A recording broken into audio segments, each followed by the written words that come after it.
हरे कृष्णा, हरि बोल, जय श्री राधे। शिक्षा गुरु, दीक्षा गुरु और सभी भक्तवृंद के चरणों में मेरा कोटि कोटि दंडवत प्रणाम और आभार। भक्तों, आज हम एक प्रश्न के ऊपर चर्चा करेंगे कि इतने टेंशन प्रॉब्लम में होकर हम भगवान की भक्ति कैसे करें, भगवान में ध्यान कैसे लगाएं। तो हमें कहा जाता है कि 16 माला करो, पूजा पाठ करो, मंगला आरती अटेंड करो, भगवत गीता पठन श्रवण करो। तो हम इतने टेंशन में प्रॉब्लम में रहकर हम भगवान की भक्ति कैसे करें, भगवान में ध्यान कैसे लगाएं। तो मैं कहती हूँ, क्या हमारे ऊपर प्रहलाद महाराज जी जैसे, ध्रुव महाराज जी जैसे, पांडवों जैसे, मीराबाई जैसे विपत्ति आ गई है? नहीं। तो हमें हमारे प्रॉब्लम क्या है? क्या जो हमारे जो छोटे मोटे आर्टिफिशियल प्रॉब्लम्स है, क्या हम उसकी वजह से भगवान की भक्ति छोड़ दें? हमें कभी भी ये नहीं सोचना चाहिए कि भक्ति करेंगे और कंफर्ट जोन में रहेंगे। ऐसा कभी नहीं होगा। पांडवों को, मीराबाई को, सखा सुदामा को देखिए, क्या वो लोग भी भक्ति करके कंफर्ट जोन में थे? नहीं। भगवान कृष्ण की अगर हम भक्ति करते हैं तो हमें बहुत सारी परीक्षाएं देनी पड़ेगी। अगर हम उन सभी परीक्षाओं में पास हो जाते हैं तो भगवान श्री कृष्ण से खुशी, उनकी भक्ति से खुशी और कहीं नहीं मिलेगी। जब राधा रानी कृष्ण को प्राप्त करने के लिए इतनी सारी परीक्षाओं का सामना कर सकते हैं तो हम तो बस तुच्छ मनुष्य हैं। भक्ति करके आज तक ना कोई कंफर्ट जोन में था, ना कोई है, ना कोई रहेगा। तो भक्ति करेंगे और कंफर्ट जोन में रहेंगे, ये तो हमें बात दिमाग से ही निकाल लेना है। यह संसार दुखालयम है। भगवान श्री कृष्ण गीता में संसार को दुखालयम कह के संबोधन किए हैं। संसार में दुख, टेंशन, परेशानी ये तो होंगे ही होंगे। एक प्रॉब्लम, टेंशन खत्म नहीं हुआ होगा कि दूसरा डोर पे आके नॉक कर रहा होगा। यही संसार है।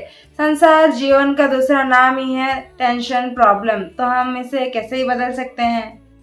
तो हम जो इन सभी समस्याओं के आर्टिफिशियल सोल्यूशन ढूंढने में लग जाते हैं, उन सभी आर्टिफिशियल सोल्यूशन को ढूंढते ढूंढते हमें और कष्ट भोगना पड़ता है और पीड़ा को सहना पड़ता है, भोगना पड़ता है कष्ट को हमें। पर सोल्यूशन मतलब कुछ परमानेंट सोल्यूशन नहीं मिलता फिर भी।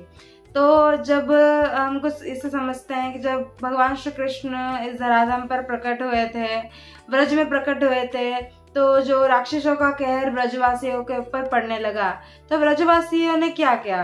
ब्रजवासियों ने भगवान श्री कृष्ण के शरण में चले गए, उनकी शरणागति ले ली। तो भगवान फटाक से यूं से सभी प्रॉब्लम का सल्यूशन ढूंढ लिए। तो वैसे ही हमें भी उस जो ब्रजवासी किए थे उसे हमें प्रैक्टिस में ले लेना है। और हम पर जब भी कोई समस्या आए, पीड़ा आए, तो हमें भगवान की शरणागति को नहीं छोड़ना है।